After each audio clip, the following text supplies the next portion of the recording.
told me love was too plebeian, told me you were through with me, and now you say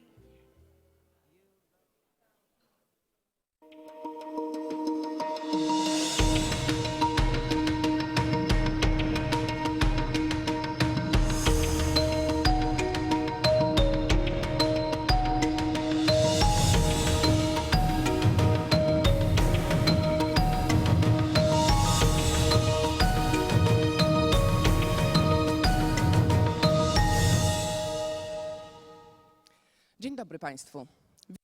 Good morning, ladies and gentlemen. I'm Dorota Warakomska. I'd like to welcome you. Today, I will be you during the second day of the 6th European Forum of New Ideas. How are you doing today? Oh, that was very good. I understand that yesterday's evening was enjoyable and it was also inspiring. The midnight talks lasted quite long, and today we are going to have another session at night. But before tonight, we will have intensive, hard work on the plenary session, discussions, debates, roundtables.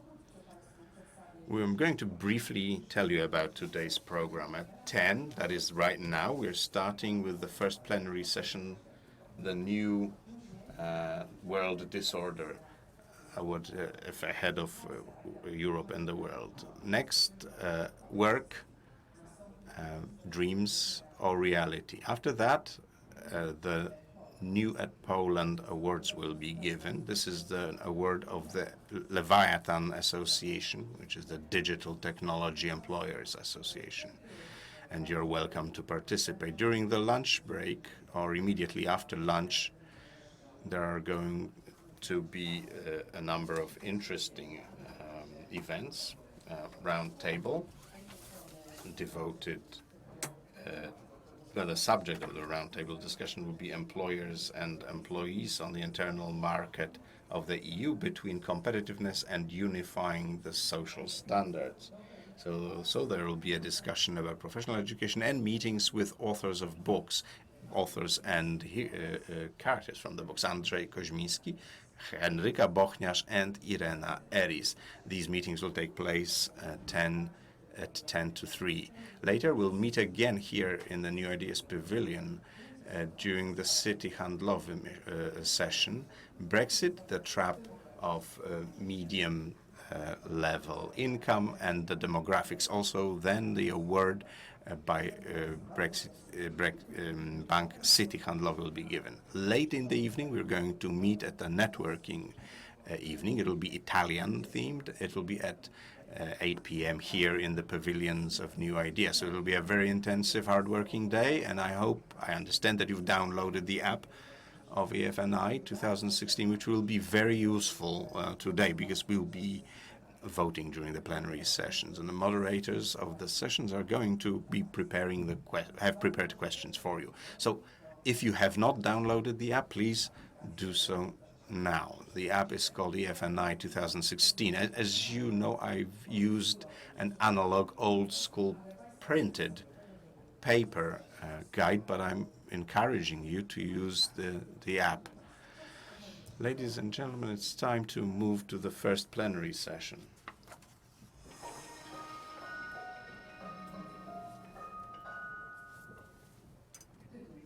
The title of this session is A Future of Europe and the World, a New Global Disorder, and the session is transmitted online. So I'd like to welcome not only all of you in the New Ideas Pavilion, but also the internauts. The moderator of the session is Mr. Piotr Buras, Director of the Warsaw Office of the European Council on Foreign Affairs.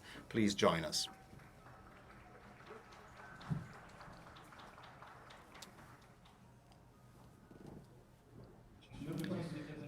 Good morning, ladies and gentlemen. My name is Piotr Buras, European Council of Foreign Relations, Warsaw Office.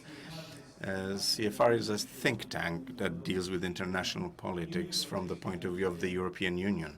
It analyzes the most important challenges for the European Union and advises many governments and international institutions. Today, we have the pleasure of being a partner of EFNI and a co-organizer of this panel. Where is the world going? Where is Europe going? And these are the questions that can hardly be considered to be new. And the moments when these questions were associated with doubt and concern were numerous. But it won't be an exaggeration to say that the certain pathos of this question is especially justified today. This year's EFNI is taking place in between two events, which for Europe and the world are of unprecedented importance, especially in the last decades. 3 months ago, the decision of Brexit was taken. In a month's time, the elections in the USA will take place. More important, the most important in decades. A certain sense that a certain epoch is coming to an end has never been more acute. But do we know what is starting?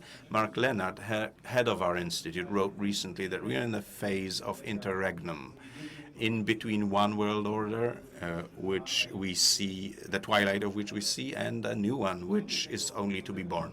But the contours of this new world order today seem completely unknown. We can justifiably ask whether the expectations or waiting expectations that the new world will be ordered is not premature. It seems right now that we are entering the phase of disorder, the chaos mentioned in the title, the disorder in which it's hard to find your way. And from our perspective of the West, the disorder has several dimensions. The West was the champion of globalization, the proponent of codependence as a way of ensuring stability and cooperation internationally. But today we see that it is these principles that do not always guarantee peace. Our interdependence can also be used as a way of exerting pressure by the enemies of the West, and openness gives a lot of opportunities, but it also makes us more exposed to risk. The revolution in telecommunications, which made the world smaller and flatter, is surely a great achievement, but the post-truth policy, this is the new buzzword, is undermining the foundation of the democratic order, and it is the child of the telecommunications revolution. Secondly, authoritative actors of international policy, such as China, Russia, and Turkey, are directly challenging the principles of the Western world order. Russian aggression against Ukraine, its involvement in Syria, China's policy in the South Chinese Sea, and the Kurdish situation in Turkey are just some of the examples. Also, the information power of the West is stopping to work. Previously, it was our most important role in reinforcing world order. Now, we are quite disconcerted to see that this is actually changing us more than allowing us to influence others. But this is perhaps a more important reason why the New World Order is becoming chaos. It's in ourselves. It would be so much easier to face the challenges if not for the doubt of the durability of the foundations of our own world order, the democratic West. Those questions are going to come back during EFNI in all options and from various angles. But this panel is trying to look at the global disorder from a bird's eye view. It's trying to answer the question, what is ending, what is starting, and trying to think what Europe's answer should be to the several challenges that wait ahead. I'd like to invite our eminent guests that we have the opportunity of having here at the EFNI. And in our panel, I'd like to invite to the stage Ulrike Guerreau, politologist, expert on European affairs, the founder and head of the European Democracy Lab in Berlin. Please join us. I would like to invite to the stage Elmar Brok, member of European Parliament for many years, Vice President for Programs, Chairman of the Committee on Foreign Affairs, Elmar Brok.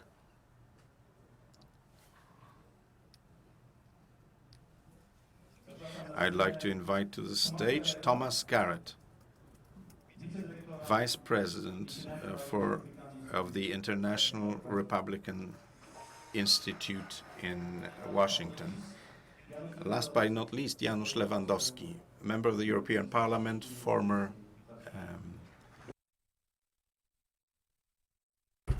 former EU commissioner. The discussion in this language, so please use your headphones if you need translation. I hope you have all switched on the mobile application which we will use later on. If not, please do it now. I would like to start this conversation with a question directed to Ulrike Gero, who is a political scientist and very provocative writer and author of a newly published book which has been widely discussed in Germany on why Europe should become a European republic. And we can, of course, discuss the question itself, but I think what I would like to start with is the underlying analysis of your argument. And this underlying analysis is that the European Union in its current shape is basically doomed to fail, or it's failing already. And this is an argument which has been very often used by those who question the very project of European integration. So my question to you is, why do you think Europe in its current shape is at its end, and how to develop a positive program starting with such a very, very negative, very pessimistic analysis? Okay, so thank you for having me here. Thank you for the question, Piotr. And I'd like to say two sentences before I answer to the question. The first sentence is that I think we should realize a couple of kilometers away from Danzig that it was in Gdansk that the new order, which is the one we are living in, was created. It started with Solidarność. Solidarność turned into Gorbachev, Glasnost.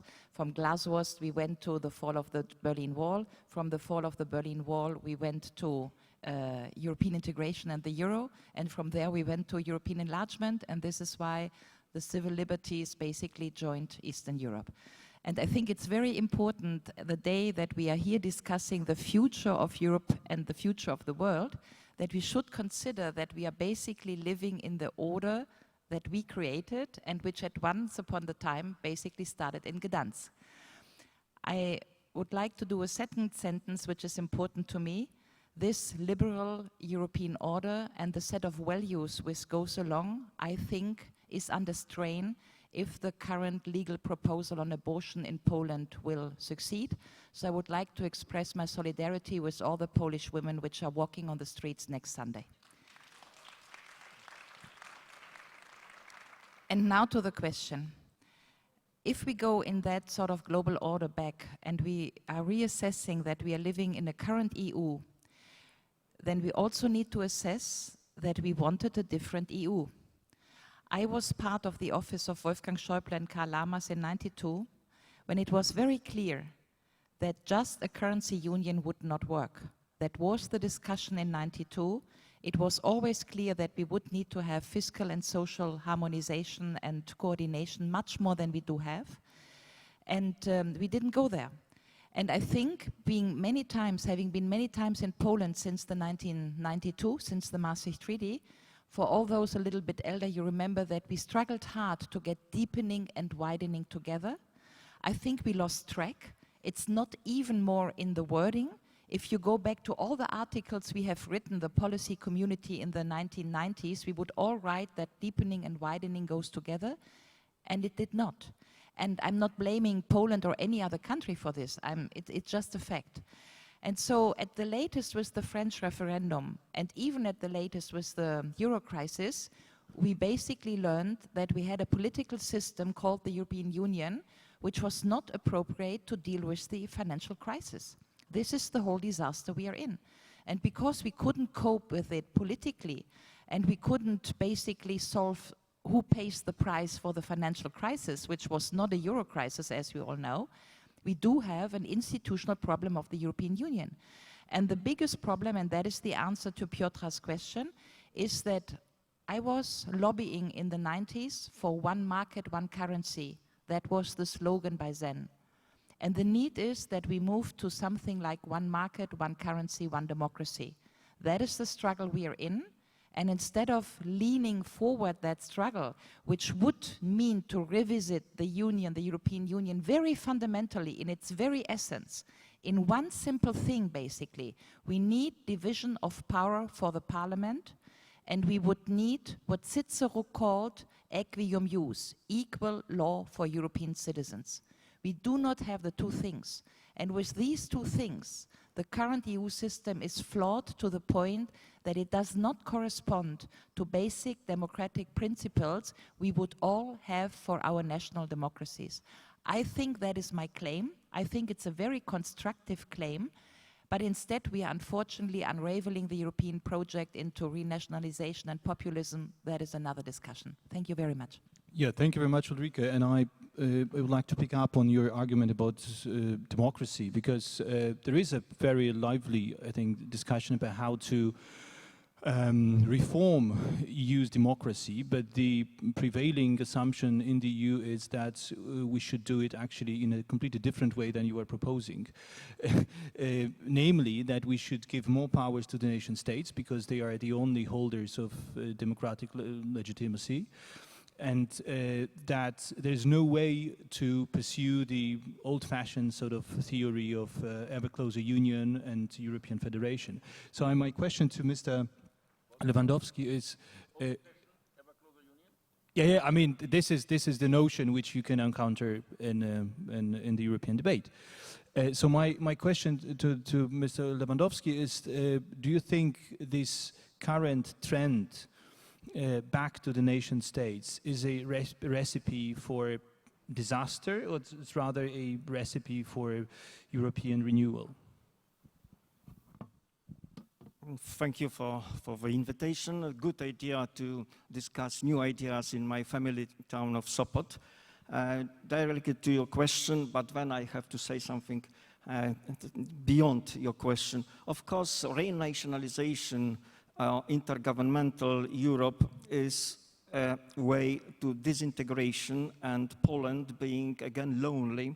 This was the fate of Polish generations, to be lonely between stronger Russia and stronger Germany.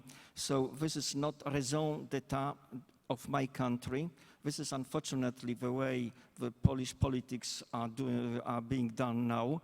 But this is the way towards lonely Poland, and our collective security, which was built throughout 90s and the beginning of this century, this is better fate for Poland, the only good fate for Poland. But let me say that in response to the general topic of this meeting, that future is no longer going to be as it used to be, because the history is back and geopolitical holidays are really over. So we should respond to this new international disorder, because globally what I can see is only one big failure and one modest achievement. Let us stay at this moment at this global level.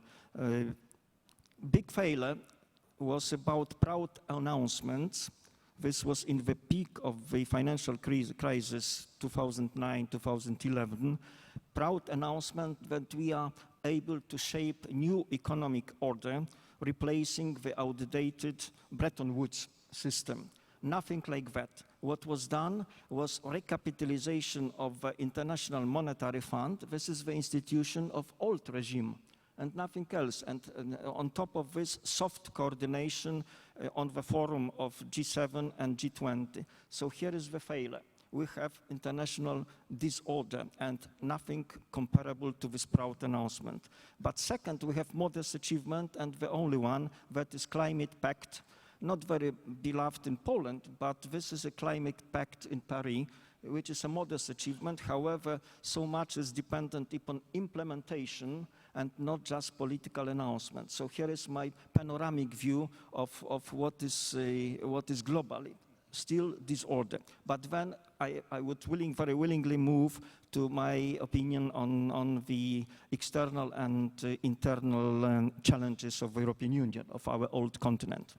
Yeah, I will be very happy to go on with this, but I would like to invite Mr. Brock to deliver his comment on on the ideas presented so far here, because I think perhaps we are, as the German sociologist Klaus Offe pointed out, we are in a trap in Europe, that we know very well what needs to be done, but we are not able basically to sell it to the people. This is clearly, this refers to the Eurozone economic governance, it refers to the migration policy, to many others. So how to get out of this trap?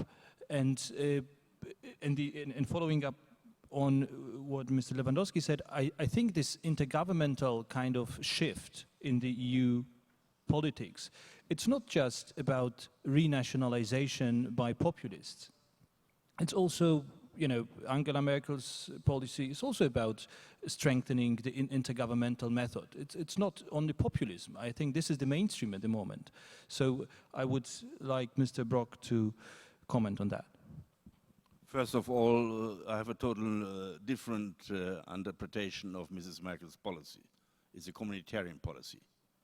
Very clearly said, but sometimes using intergovernmental methods in order to go there, as it was done with Schengen and other questions before, under Jacques Delors. Nothing new. Mrs. Merkel stands for the communitarian approach, full stop. Please, no other interpretation. And that's a British hope sometimes. You read too many British papers and to get such an impression. Secondly, we cannot say it's a total failure. Give me 2 examples. And this time, we created a working internal market, which is one of the best organized internal markets of this world. It's a great success story for jobs and everything.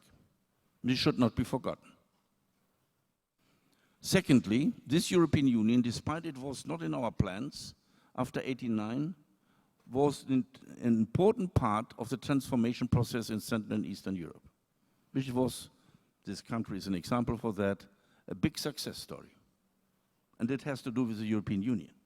So please do not say it's a total failure. I can continue with such examples. Thirdly, with the Monetary Union, the Monetary Union was organized as it was possible in the 90s because of the will of the nation states. That's very much in private life, in politics, and in business life, that certain reforms you can do only under pressure. And these reforms were partly done after 2008 as the pressures came. The European Union has reorganized, the Monetary Union has meant law that banks are not systemic anymore. Banking union, all that stuff. We should have done that before. But member states were not ready to do that. And we have done it mostly now. So there's a certain development, and we have other legs where we have to come better. And that's, you mentioned the question of migration, yes. The European Union was not able to come with this migration question where it was unprepared. But we are doing it now. Because of the policy of the European Union, mostly, we had 1 year ago 10,000 refugees per day. Now, from Turkey, now we have 100 per day. It's a success story.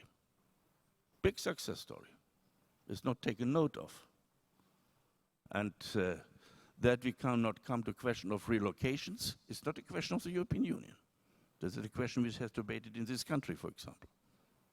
So do not blame the European Union that we have no proper relocation possibility. But I must say, at the same time, until May 2015, also my country was not for relocation, because the Italians will look after it.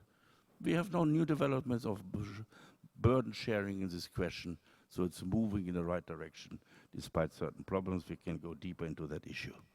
What we have to do now is, and this roadmap, it was decided in Bratislava until the Rome summit in spring, that on a migration question, of the question of internal and external security, fighting terror, and look into the consequences of globalization. We have it within the European Union, within our member states, we have it within the United States.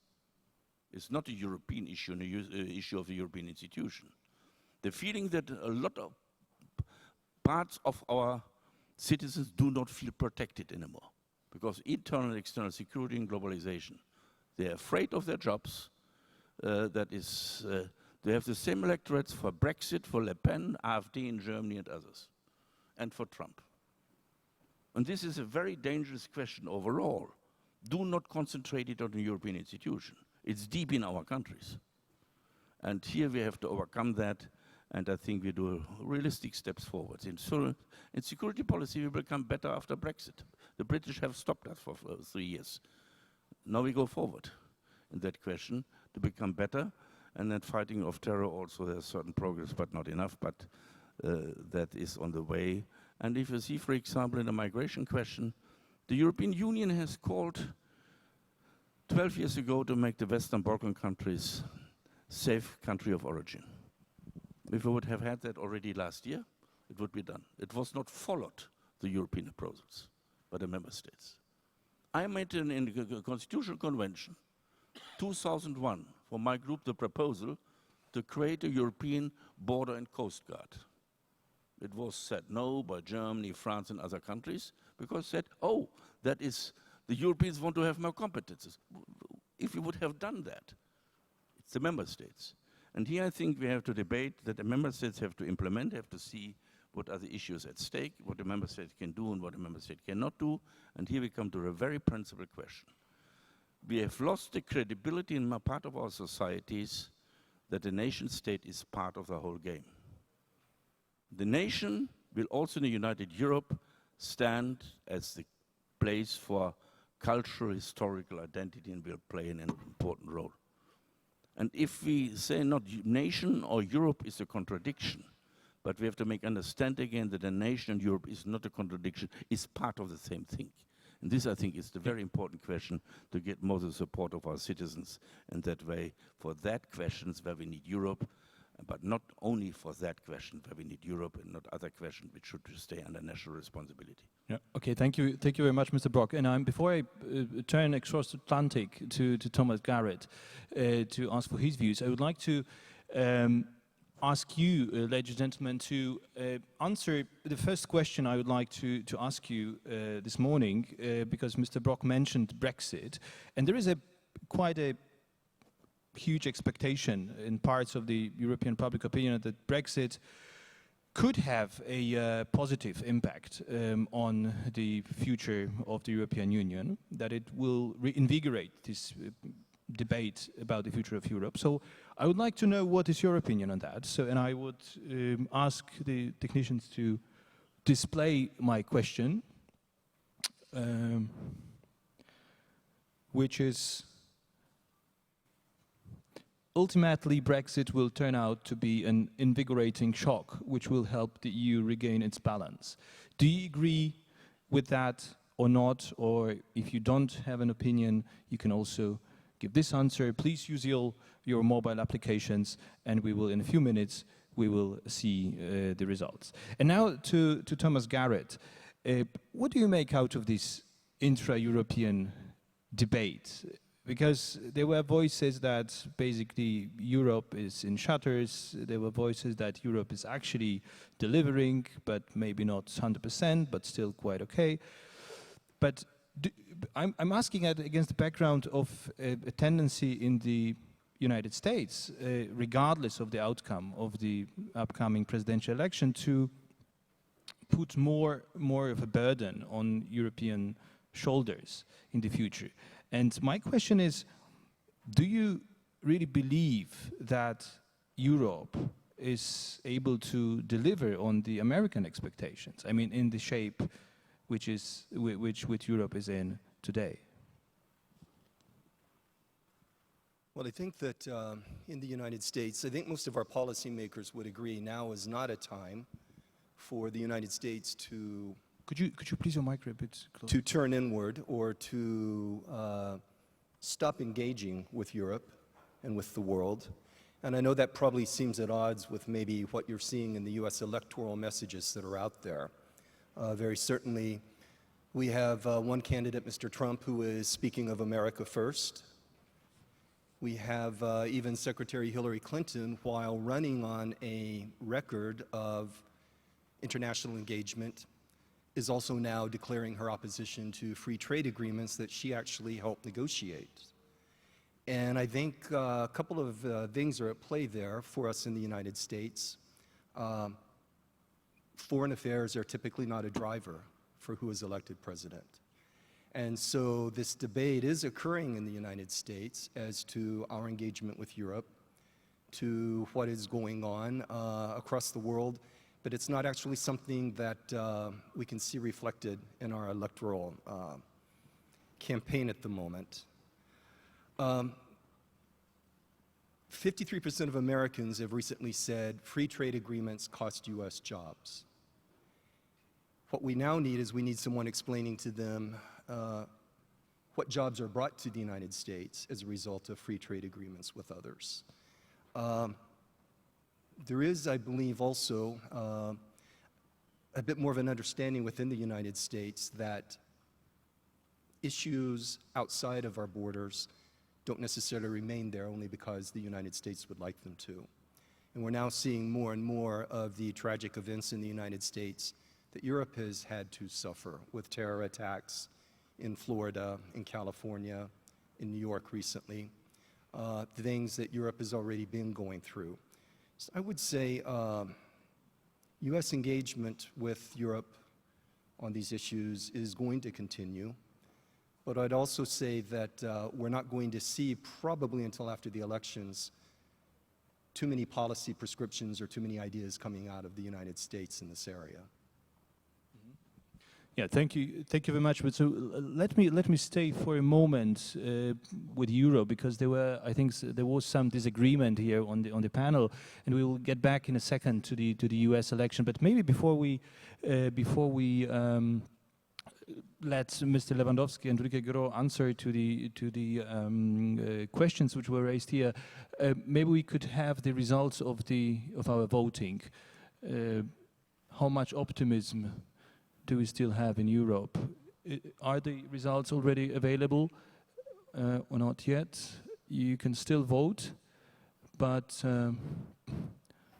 so will Brexit turn out to be a positive development all in all for Europe? Yes. Wow. 70% believes that ultimately Brexit will turn out to be an invigorating shock. So we have at least quite a dose of optimism here. So maybe Ulrike, if you could also comment on that. How do you read these? In which direction will this invigorating shock lead us to?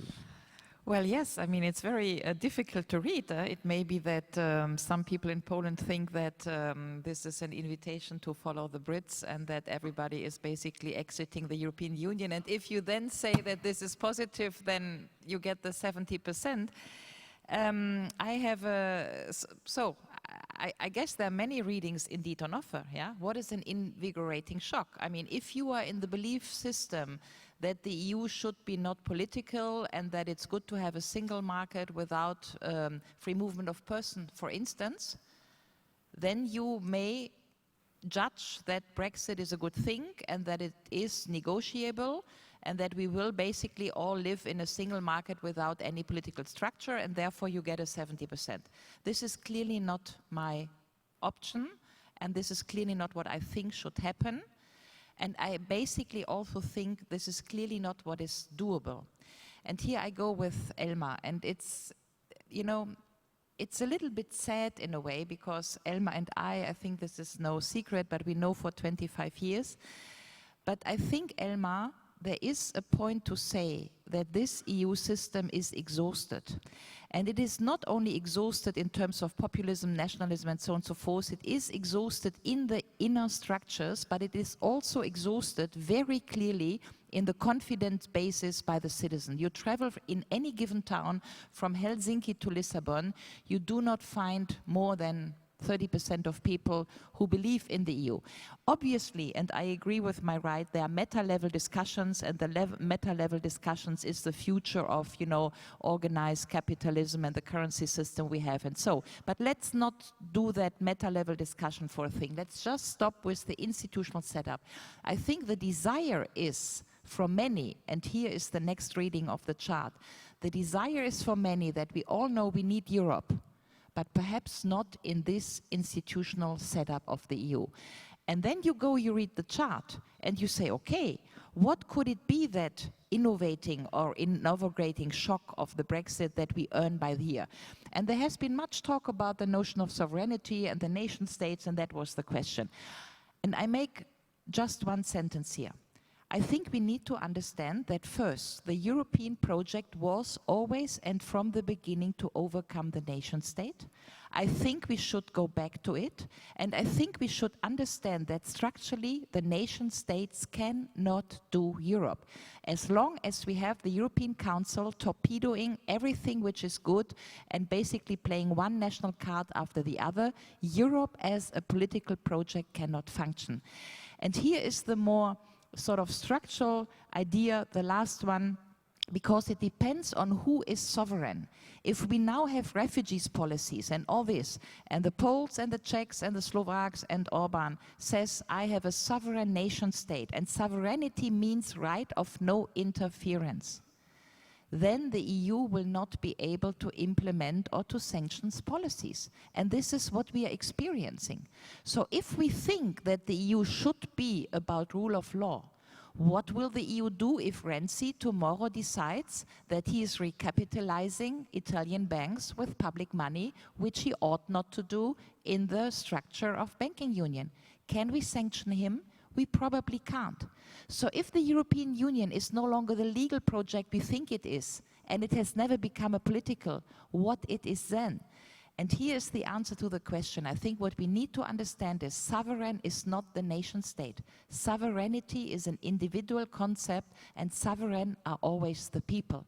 So we need to be the sovereign of the political system of the European Union, and this can only be if we were to decide to go to a fully representative parliamentarian transnational democracy in Europe, one market, one currency, one democracy based on the sovereignty on each and every citizen of the European Union, which must be equal in front of the law. And we are not as of today. Thank you. Mr. Lewandowski, is it the recipe to overcome the European disorder? Well, it could be nice to disagree now. Of course, Elmar is also to disagree. As for the answer to this question, well, the very optimistic answer in this room is reflecting the mood of this room and not the prevailing mood in Europe, because this is rather a skeptical mood now in Europe prevailing. Our brave new continent after the reunification of the 90s changed into the sort of fin de siècle climate, although we are at the beginning of a new century. However, this is the good occasion for me to attract your attention to the interesting interplay between external and internal challenges in the European Union. After the war, the threats, and the threat was coming from the Soviet Union, was, so to say, a negative integrator, accelerating integration of the European Union. Nowadays, we have a lot of threats, dangers around Europe, but they are disintegrating because, and this is the biggest victory of xenophobia and populism, in the perception of the man in the street, immigration, refugees, open border, that is about Europe. And this is equality. And therefore, the risk is connected to Europe, which is, of course, not right. But we have, this is a major battlefield over the future of Europe. Security, insecurity, collective answer, or individual nation-state answer. But of course, if you want to defend collective security, and this is the only legitimate answer, this is not the way Ulrike is suggesting, because this is not the zeitgeist, this is not the spirit of time in Europe. What is to be done is to deliver what is tangible, pragmatic, and where is the biggest deficit about security. But it has to be done not by finalité discussion about the transgressing nation state in Europe, because it could be counterproductive. This is about very pragmatic steps mentioned by Elmar Brok, better scanning at the borders, common border guard or security on the external borders of the European Union, passenger name records, so very pragmatic, tangible results to be delivered in order to prove that the real security is coming, apart from NATO, of course, being back to Europe, because NATO after 1991 was seen more as a global intervention force and not as a defensive pact to defend Europe. NATO is back to Europe also to deliver a feeling of security, and this was about Newport 2011 and Warsaw 2016. But Europe should deliver its own answer in synergy with NATO, and this is going to be about concrete, tangible deliveries and not political announcements and grand vision, because this is not the spirit of our time. I think we will not find the final answer to these very substantial question about how Europe should address its deficiencies in this panel, but we have the whole EFNI for that, so you will discuss these topics many more times here. I would like to move a little bit beyond Europe now, and just in a second, I would now get back to Mr. Garrett for a second to pick up on his remarks on the United States and the presidential election. Because you are a representative of the Republican think tank, and you said that there should be someone who would explain to the Americans that the free trade agreements are a good thing for them. And I think that the Republican candidate, if he has any strong views on the world, on international relations, has a very strong view on that. And one of the very consistent views of Donald Trump as far as international trade is concerned is that all free trade agreements the United States have signed so far are basically not in the interest of the United States. Should be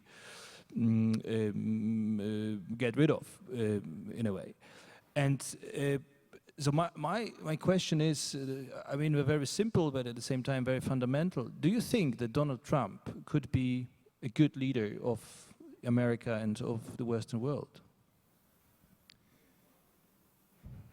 I think we saw in a debate this Monday, there was the first U.S. presidential debate between Hillary Clinton and Donald Trump. And I believe most immediate reaction to that debate was Secretary Clinton was well prepared, that she had very well articulated positions on any number of issues, from child care to foreign policy to racial relations.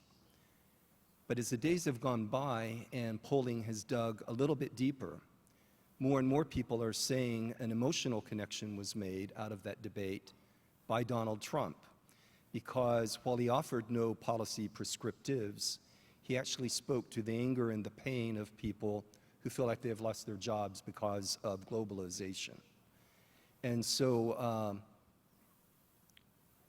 what we are facing, I think, in the United States now is the culmination of many years of a failure by policy elites to actually explain America's position in the world to the voters, to talk about how America benefits from its interaction with the rest of the world.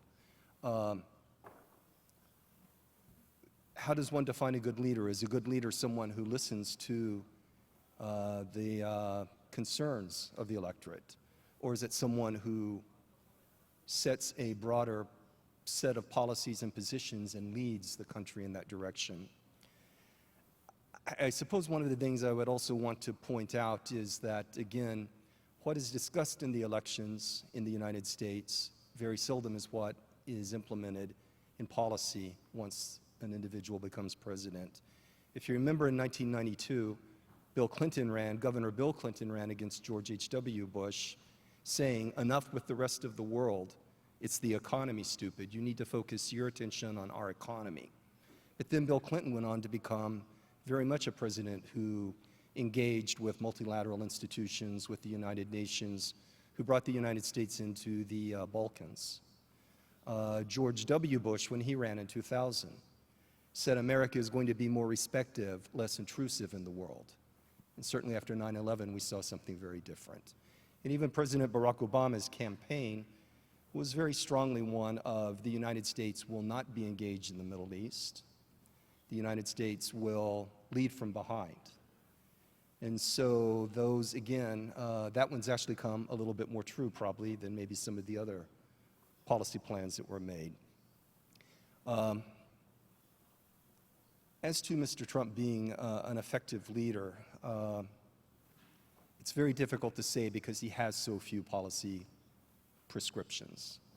And even the few that he has stated, very often they've shifted constantly during this election. So I would say that depending upon the outcome of the US elections, we will see a change from probably electoral rhetoric. I do believe there's probably still a very strong bipartisan consensus among policymakers for the United States to be engaged, to seek international trade, seek international partners. But we are moving into a period of discontent that I think you've seen in Europe, and I think we're seeing that in the United States. Thank you very much. And before I let Mr. Brock to give his opinions about the presidential election in America and its potential impact on Europe, I would like to ask you again a question related to the United States, which is probably a quite provocative one. Please, if you could display it here. But I think it does reflect a thinking in at least parts of the European public opinion. So if we could see it. If we look at Obama's policy and the US presidential campaign, it becomes evident that the United States is ever more frequently the source of problems in the world rather than contributes to solving them. Do you agree with this sentence or not? Please send us your opinions and we will have certainly an occasion to comment on that on the panel. And now, Mr. Brock, you have heard Mr. Garrett's opinions about Donald Trump and his potential policies after the election. Are you somewhat relieved? Because if we talk about global disorder, I think we in Europe, at least at this particular moment, we make a very strong connection with this particular outcome, potential outcome of the presidential election in the US. So Donald Trump is the incarnation of a potential international disorder, if you will. So do you believe that this candidate could change his mind after having been elected president? I feel the word disorder is your favorite one in these days. The word disorder is your favorite one in these days, which I cannot agree in that sense on.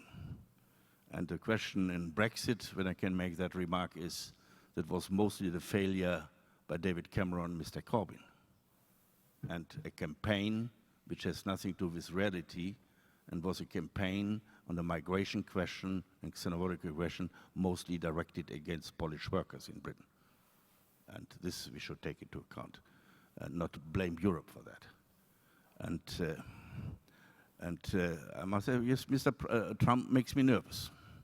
His statement that he might leave NATO, his statement that we should look more on terror and less controlling Mr. Putin, makes me nervous if I see the security, the collective security of Europe and the security of this country. His possibility against multilateral approaches and against trade agreements, America first, makes me nervous, which might break the American-European relationship. We will have to deepen in our interest, in the American interest, politically, because of security and economically. And here, these approaches are dangerous. We can say, he has always said he likes Mr. Putin and admires him as a great leader. And if he has to learn on the spot for 2 years to change his mind, in this time of disorder, we can have not a time for this 2 years. And therefore, me as a Christian Democrat are very often on the side of the Republicans. Pray every Sunday for Hillary Clinton, because I believe that we know what's going on and that we can work on the deepening of a relationship, not on repairing the relationship, which is very much important and can continue this. But if I can make also a remark to that what Ulrike Goroz has said. First of all, Brexit had a result that around every member country in the European Union, the support not to leave the European Union increased by 10%. In Germany, it's reached the amount of 83% not to leave the European Union. They have seen for the first time that despite all the right or wrong criticism on the European Union, what we might lose if it go right for it. The second point is, I like Ulrike's papers and the discussions with her because it gives me always new ideas. But the difference between a politician and an academic, I have to look what is possible to achieve. That's the difference. If we go to restructure the European Union totally by treaty changes or by a new treaty, we need, by all experience, 5, 7, 8 years for that. We have no time for that. Solve the internal security question, the terror question, the answers on globalization, the question of social and economic balance, and the question of migration. We have not the time for that. And therefore, we have to do it now. Now. And only if we solve such problems and can explain to the people that we can solve it, we can win them back for Europe to have further institutional reform. This is not a time of institutional debates. The citizens are fed up of institutional debates. They would like to have answers, which we have the duty to deliver in this moment. And we are on a way to do that, and partly we have done that. And we should talk also in a positive way about it, but not enough yet. And I must also say that I never believed in a European state. I do not know what is in 40 years. Europe is built on nations. And the European Union is a creation of nations. And to have a European Republic where the nations do not play any role anymore is a situation that the citizens will not follow us because they want to keep their Polish, their German, their Dutch, their French identity. And if we do not take that into account, if we go too far, we will be very alone in Brussels. Mr. Brok, I think that is let's finish that very point strong because point, it's a very but principled. please let me interrupt you at this point because we would like to move more to the global issues. But you talk, someone is under a certain No, direction. I must give an answer from the practical point of that. Sorry for that, that you have not asked me before as you debated that question. I have asked for the floor. And they must give a chance to answer to such question. Otherwise, it's a manipulation. Sorry for that. And let's shortly continue on that, but I'm nearly finished, but not with my argumentation, but with my time, that we have to make the present European Union better. And we have not built a new one and destroy the old one. I do not believe in the lineage policy of destroying everything and build it new. This is not a way to do that. We have to develop and find a support for that. And this support means also the support of the members, the nation state, who are the standard bearer of the European Union, are the masters of the treaty. And this, I think, has to be seen. And on that level, we have to look into possibilities of flexibility that we have, as for example, we discussed now in foreign security policy, permanent structural cooperation of the coalition of the willing and such questions where we can move forward. We have done it all the time to find solutions that not every country wants to follow, but keep it open. Do not build new structures. Everything must be open to every member country if such a member country wants to join. I would not like to build new walls. I would not like to have a situation that Poland would become a second-class member of the European Union if you develop the Eurozone in a wrong direction. I think all nations must be equal, with equal chance in this European Union in order to make it work. That I think it's a very important question to go forward and not to destroy and build new and never get a new construction because you had not the support by the people for that. Thank you very much. Thank you very much, Mr. Brok. And one question to maybe to Ulrike, because also in relation to the US election, because regardless of its outcome, it's pretty clear that Europe will have to shoulder much more responsibility in the world in the future. And one of the projects which is at the moment at the table in the European Union, put forward by France and Germany, supported by Italy, is a defense security union as a European response to this global disorder, basically, in the security realm. But if we are, probably there is here disagreement on the extent to which we will face American retrenchment, but if it's going to happen, do you think that Europe can make a difference on the global scene without America, without America's support? Well, it's a little bit hopping on themes, which is a pity because I'd like to re-answer to Elmar. Yeah, it's important to deepen sometimes arguments. Look, if we are talking Europe, the first question is why a French-German paper on defense cooperation now should do it. Either it's Europe or it's Europe. And this brings me back to the point that if we are still reasoning in nation states and we are basically now ever more reasoning in small coalitions, there is the Visegrad coalition on refugees, there is whatever there is. There's the Renzi meeting, Italy, France, Germany, there's now a French-German cooperation paper on defense, but where is Europe? Where is Europe? Why is Poland not represented when Merkel does the Minsk agreement on Ukraine? Where's Europe? So this is just my question. And will there be a stronger Europe coming out of this, especially in the world of defense? I'm doubtful. We had a couple of occasions in the past years and we skipped them all. From Libya to Mali to whatever you look at, Europe was not united. Mostly France and Germany was not united, not on Libya. Germany didn't help on Mali. So where should it come from? I see the paper, I like it. It's a sort of a new good attempt, but will it be the ultimate solution which our American fellows would appreciate, that this is finally the big European sort of engagement? I don't know. But I want to say one sentence to Mr. Landowski, which I really care for. Feeding the zeitgeist is not political leadership. If you read Aristoteles, the mob killed Socrates. What I mean is feeding the zeitgeist and just go into pragmatism is what brought us into this European mess we are in. And so leadership is much more about not feeding the zeitgeist, but going against the zeitgeist. And this would obviously mean courage.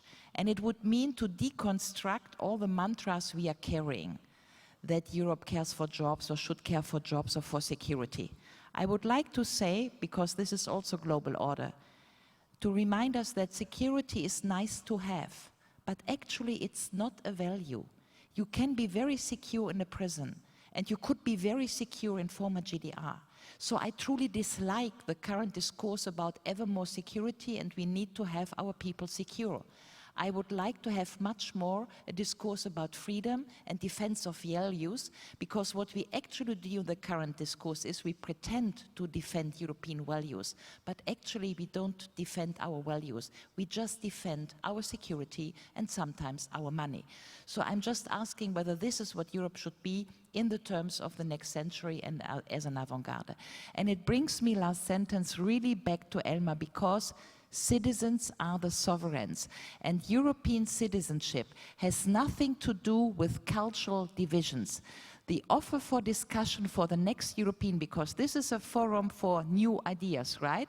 So if new ideas is the forum, then it's not about destruction and to destroy things. I do not want to destroy things, but I want to have that simple idea that we will not be able to have a strong Europe, not in defense politics and not anywhere else, if we do not understand that in order to have a political project, we need to be on normative unity, which means similar in front of the law beyond nations. And the normative unity, which is the definition of Cicero of a republic, equal law for citizens, has nothing to do with ethnic contours. You can be in a normative entity and culturally completely diverse. And this is the offer. So it's not about centralization, it's not about melting cultural identities, it's just about normative unity, which is the essence for a political project, if we still have a political project for this continent, of which I'm unfortunately very doubtful. Thank you very much, Ulrike, for this very strong point. And now let us look at the results of our survey. I hope they are already available and can be displayed. And I would then perhaps ask you both to react. This is the sentence you could agree with. So, it's the result is pretty clear. I mean, fairly clear that you don't agree with the fact that, with the notion that U.S. is becoming more and more a problem in the world. Mr. Lewandowski, if I may ask you, probably you would like to react on some of the points which have been raised, but an additional question I would like to ask you, and Mr. Garrett as well, relates to the global disorder in the realm of trade. I mean, are we heading for that? Because TTIP is not anywhere near. TPP is probably also in danger. CETA is being questioned. What is the future of the global trade order in your perception? Will we have a global disorder, or will we have a new order, for example, according to the rules set by other great powers? Is China going to shape the trade system in the world? What is your take on that, Mr. Lewandowski?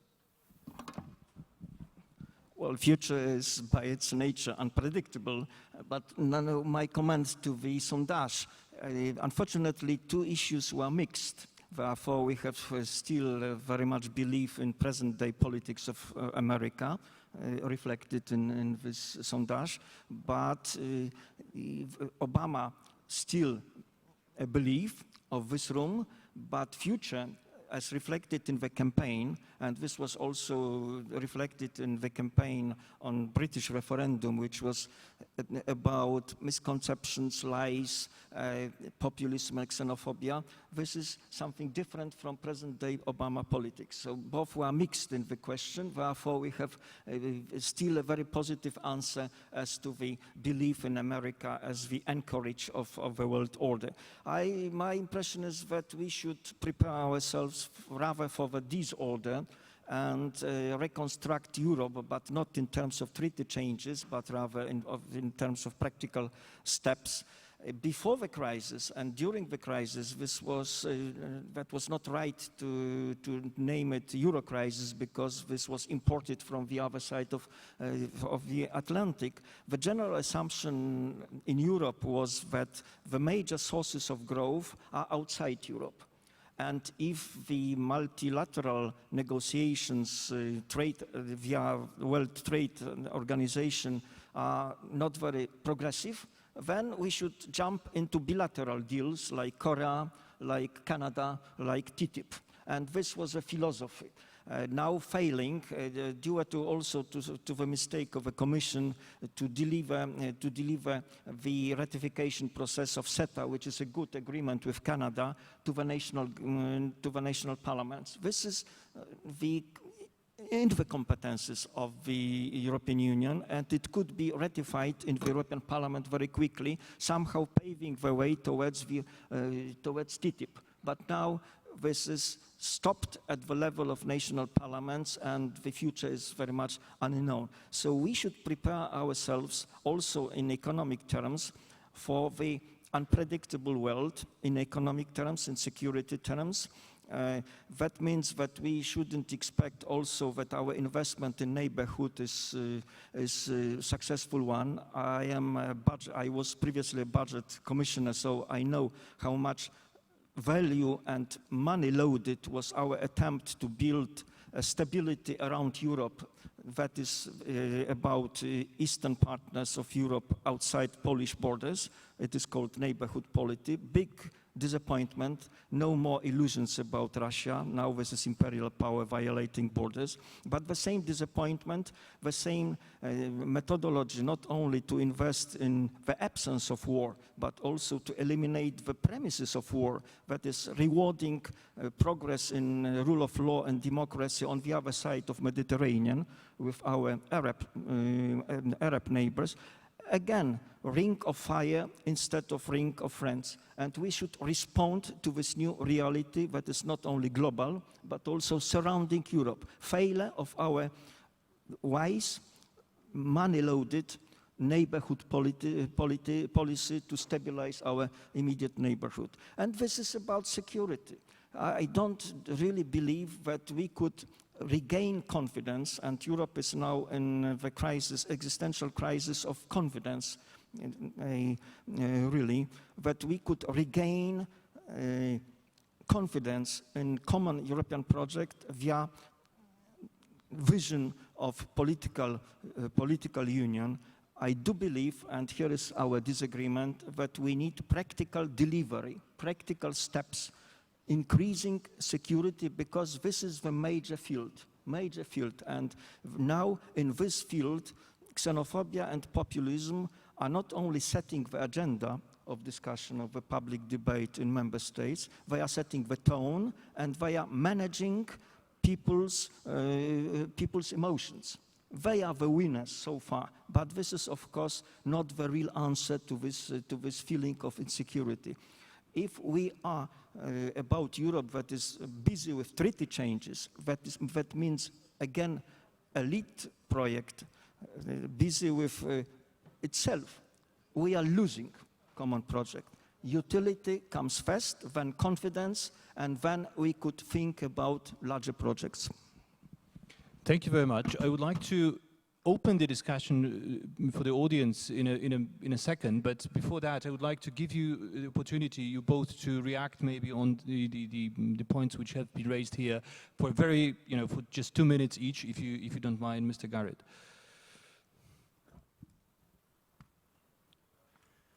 I would guess that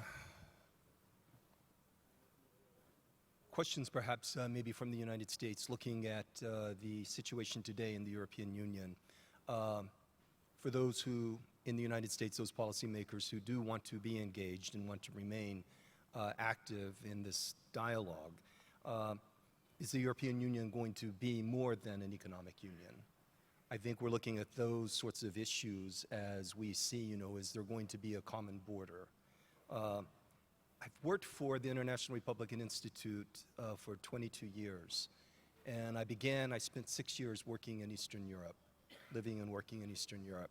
And I can tell you that at the time, membership, accession to the European Union, was an incredibly strong incentive and magnet for countries in Eastern Europe to bring their laws and to bring their standards to universal human rights standards. I then went to work in Asia.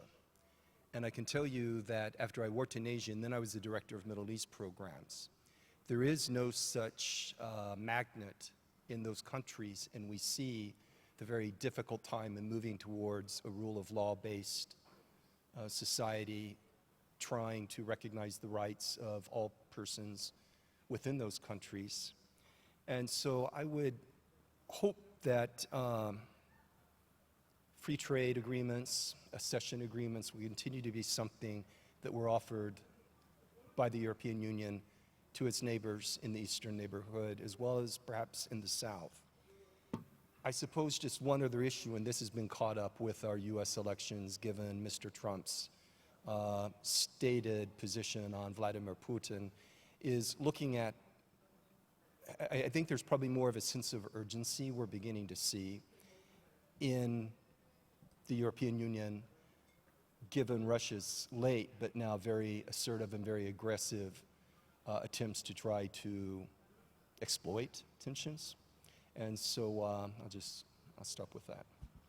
Thank you very much. Mr. Brock, you wanted to come in. Few short points. Last word on nation state. I think the citizens would like to have their state at a nutshell to protect their cultural identity and historical identity and national identity. And therefore, I think if you see the Polish history and look to the smaller countries, they will stick to that because they're afraid to lose it against the bigger countries in the European Union. And this is realistic. And if I would be an Estonian, I would stick to that position to protect my identity. To the question of CETA, one sentence. I think it's a mistake that the member states did not support the Commission to have it as a European treaty. And then the Commission changed it because of the lack of support. But if the Council will decide on CETA in October, the European Parliament will ratify it in December, latest in January. And that would mean that the provisional implementation of the treaty can start immediately. So that's the second best solution, but it goes forward so that the implementation can take place, and that means also that we continue under certain consideration of the TTIP agreement. The last point is, I believe that the European Union is not fit in answering certain questions, but there's a development in this direction. We will not have changes of competences, but within the Treaty of Lisbon and the full use of the Treaty of Lisbon, this can be done. And I believe that, for example, in fighting terror and closer cooperation of the intelligence organization of the member states, which is needed, we can do it within the treaty. And that has to be done to fight terror in a better way. This means that it is not acceptable that Russia and America go and negotiate on Syria, and with the 12 million refugees there, we are then, the region has to take them on board. Therefore, we have to become stronger in security defense policy to be part of the game, to have our influence on the table. That's another example, what we want to do now, what is on the agenda. And we have to look at this question of migration in Africa. The total failure of Africa's policy, everyone has it. Africa will double its population in the next 25 years. When I see that the consequences of climate change, bad governance, terrorism, and other reasons, there will become a much bigger flow of migration. If we have not a change in Africa policy, we have started to do so, too late, but we have started. And I think here's another proof that we need Europe here, because the nation state alone cannot do that. And there will be no protection from flows, illegal flows of migration in big numbers from any member states, no fence, nothing. We will solve it together, or we'll have a problem together. And therefore, we have to have a proper border sharing in that way for another Africa policy, in Northern Africa, but also especially in Central Africa. This is a proof that we need Europe for that, and we have to explain that national governments have to understand that, otherwise they betray their citizens if they do not follow this European line, because national governments have no plan and no instrument for that. We do it together, because together we are strong enough, or we'll get nothing in that question. And I hope this is now understood. Yeah, thank you very much, Mr. Brock, for making this very concrete recommendation, because I will ask all of you at the very end of the debate to give us one very concrete recommendation for the EU or for the transatlantic relations, in the case of Mr. Garrett. And I think you have already made yours very, very clearly. I would like to give you now, ladies and gentlemen, the opportunity of asking questions. Please indicate your interest.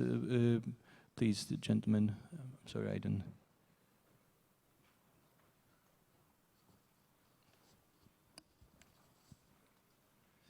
Thank you very much. How do you know that I am a gentleman? I really appreciate, but maybe I'm not. But okay, Jacek Protasiewicz, member of the Polish Parliament and the former member of the European Parliament. Let me start from one point. I do agree with Janusz Lewandowski that the Union is in a crisis of confidence. But I do agree with Elmar's argumentation about, I'm also extremely frustrated hearing those mainly Eurosceptics blaming the Union for instance, Brexit. I think that the crisis, the crisis of confidence started not with migration policy or a lack of migration policy, even not with the Euro crisis. It started when the constitutional treaty was rejected by the French and by the Dutch, not because they didn't want to have a deeper union, but they didn't want to have a Polish plumber. And frankly speaking, it was the price the so-called old union paid for enlargement. So we should remember that. And my question is right now, mainly to three of Europeans, and particularly to Elmar and Janusz, because they are members of the European Parliament. Do you expect the Union might be divided into two speeds? The parallel institutions for Eurozone and more integrated core built of the old member states and several newcomers who are ready to go together, along with those who want to build the real union, and the rest, including, unfortunately, I'm afraid, my country and Hungarians and others who are not prepared and who prefer to stay somewhere on the margin. Thank you very much, Mr. Protasevich. And other questions, we will collect more questions because we have not so much time. So if there is anybody else who would like to ask a question, so please do that or make a comment also. No, not at that stage. So that was a very concrete question to you, so please try to respond. But please, very briefly, if I may. Look, thank you for the question. And the first thing that came to my mind is I remembered instantly, I don't know, 1 or 2 dinner tables I had myself in Warsaw with Marit Belka before 2011, when the goal for Poland was still to join the euro. And it's worth remembering that we are just 6 years later and nobody is ever talking about that goal, which for Poland seems out of everything. No longer formulated, no longer articulated, just left. And it's, you know, the dinner tables were in 2009 or 2010, we were sitting there and it was sort of clear the banking crisis destroyed this, so the banking crisis basically divided out the Hungarians. Let's remember, 2008 they wanted to join. And this is why the Hungarian people invested in houses in euro and Swiss francs. And when the perspective did not come that they joined the euro, they had to pay back their debts in forint, and this is why the populism of Orban rose. I think we need to remember that we had that goal that you join. So I am basically scared with the question, because I think you are right. I think the current discourse has completely forgotten that those were the times. And the current discourse, especially in the country I come from, Germany, but even more in France, is obviously now we do the Euro governance, the two-speed Europe, and so on and so forth. And I am fighting for that we do not lose the legacy of Willy Brandt and Olaf Palme and Kreisky, which is Europe whole and free. So if this is now the spin, that we basically use the Brexit and the Euro crisis to do the deepening thing in losing sort of the '89 legacy, this would not be my Europe. So if I agree with you that we need to integrate more with common accountability and so on and so forth, much so the European governance zone, we would need to invent very soon something like the 10 points plan for the euro of Jacques Delors that brings and ties the Poles, the Czechs and all the others immediately into a plan over 10 years to the project of deepening. I think that could be the only clever solution to not lose the '89 legacy just because we need more integration in the euro governance. Thank you very much. Mr. Lewandowski, Mr. Brok, very briefly, are we going for a two-speed Europe, or don't you see such a threat or risk? Yes, not much time. I think the reconstruction of the Eurozone started 2011, 2012 is inevitable tendency to rebuilding what was done for good weather, to prepare it for bad weather, and this is a work in progress, inevitable, and that means not the question of big design of what might be Europe in the future, but we are now asking how much more Europe we need to preserve common currency. And here is a very pragmatic series of steps to preserve a common currency, euro, by adding something that is called banking union, fiscal union. This is inevitable, and that means inevitably two-speed Europe to the cost of periphery, and we are to be periphery if we are not to start serious discussion over Polish membership in Eurozone. Mr. Brok, would you like to add anything? Thank you. First of all, Ulrike, first time I heard that Bruno Kreisky and Olof Palme wanted to join the European Union. They never wanted to join the European Union. That was politicians later on these countries successfully. This question, my colleague said, first of all, I have to say sorry for Wroclaw because Janusz Lewandowski and myself agreed to have one important reform of the European Union quite soon. We want to get rid of the double seat in Brussels and in Strasbourg and want to move the European Parliament to Sopot, because that would a proper place for that. But I think this is one of the major debates of the new division of Europe.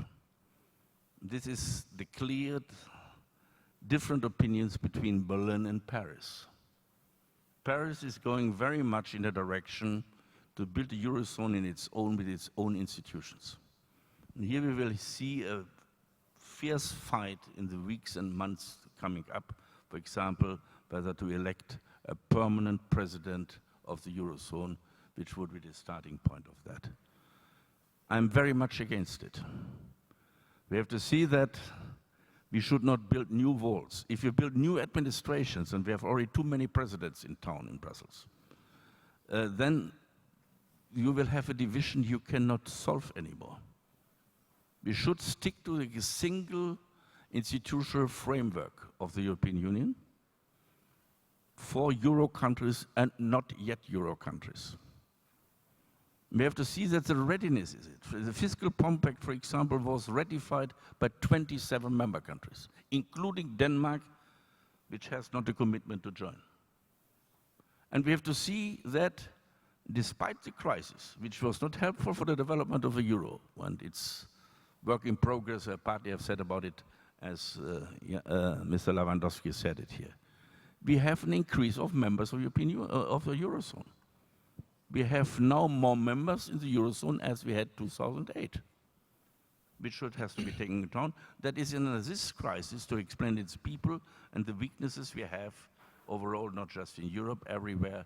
It's a difficult point for national governments to convince the people that, but despite that, we had this development, and we should keep the nerves and should not have the result of that said, now it is it, and let the Hungarians and Poles out, they will never make it.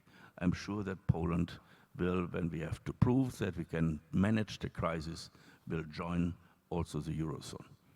And we should not make it more difficult for them, therefore not to build new barriers, which is not in the European interest and not in the Polish interest. Thank you very much, Mr. Brok. We have another question here, just 7 minutes left, but I hope we can pick it up and then probably close the floor, unless there are other. Mr. Święcicki, please. Marcin Święcicki, member of Polish Parliament. I have a questions regarding the migration policy. So right now there is a strong political effort to build a common border of Europe, to develop coastal guard, to build just the fortress of Europe. But this will not change the root reasons of migration pressure. This will not change demographic trends. This will not change economic differences between Africa and Europe. This will not stop wars outside Europe at the border of Europe. So isn't this a too myopic policy just to build fortress of Europe and not to address the root causes of the growing pressure of migration towards Europe?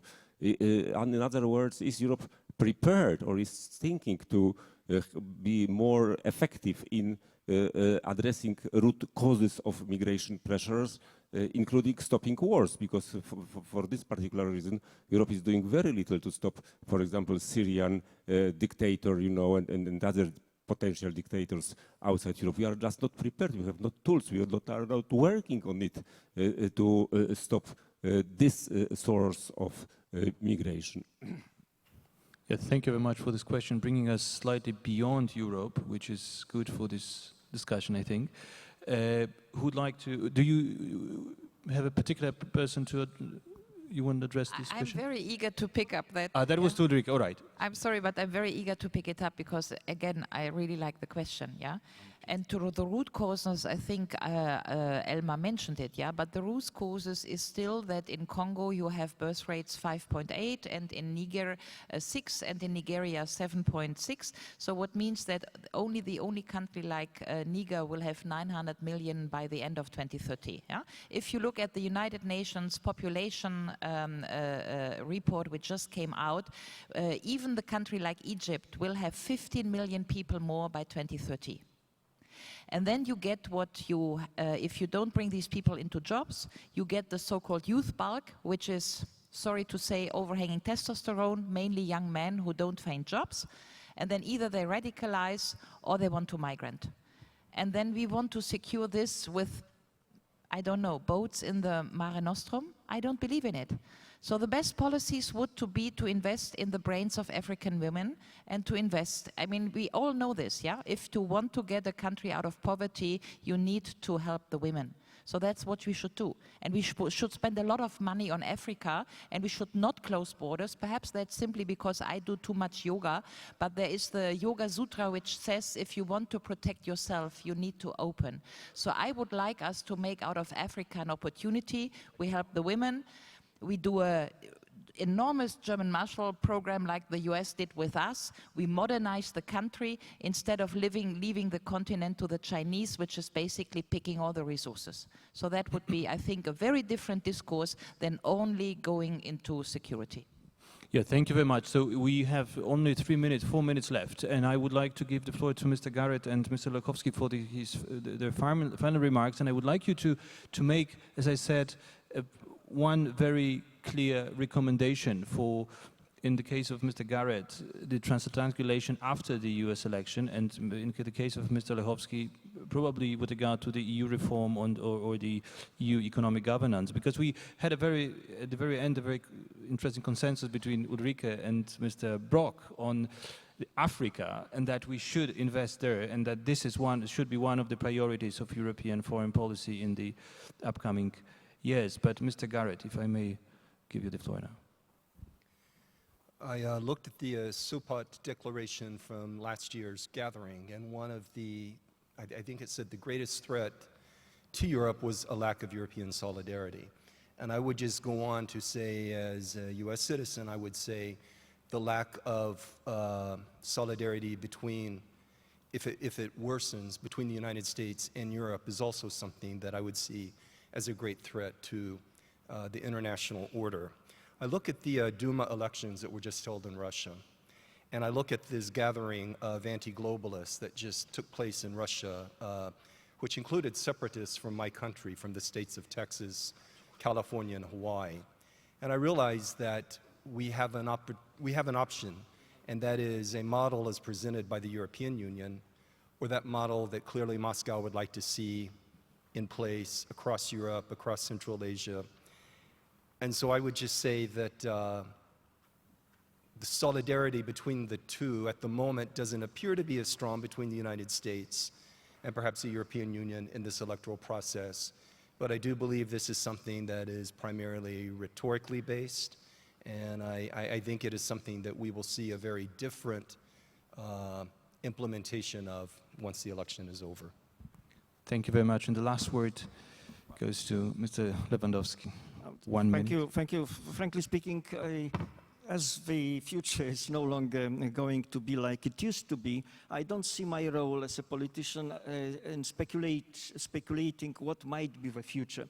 Our duty, I think this is also the duty of Elmar Brok, is to help the better scenario, is to do our utmost to materialize better scenario for Europe that is regaining confidence of the man in the street, because politics is about perception. We have enough lessons in Poland, in Brexit, that this is about perception. So we should do our utmost to build confidence again, and this is to be rebuilt via utility of our old continent in practical delivery of what is most demanded now. And I disagree with you, that is about security. Thank you very much. I would like to thank you all here on the panel for this very interesting, lively debate.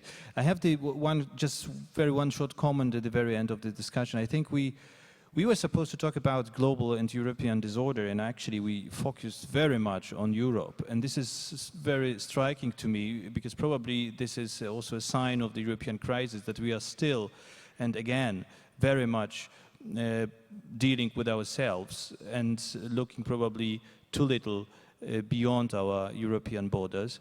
But I hope that EFNI will deliver also on that front, and that we will have many other very interesting discussions on the future of not only Europe but also our world. Thank you very much. Thank you very much for your attention. Thank you for your questions, comments and participation in our survey.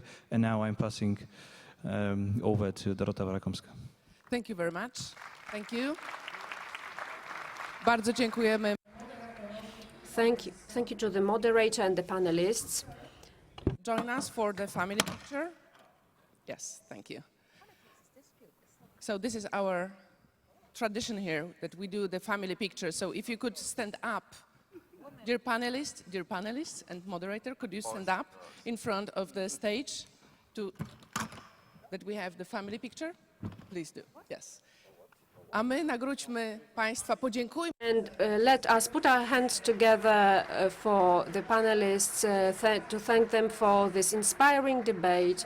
This is an opportunity to all of us to take a commemorative photo and upload it on your on social media. If you don't feel satisfied with today's discussion, you can switch from analog to digital, log in, download the app from the App Store or the Google Play Store and log in like you were logging in to EFNI, the same login and password, your email and your password, and then you select the name of the panel and vote there. This is extremely simple, takes just a couple of minutes, so you are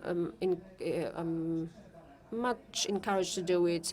We have a short coffee break and we come back here at 11:45 when we are going to have a session on the future of work, the real situation, dreams and futile dreams. Thank you very much for this session. Thank you.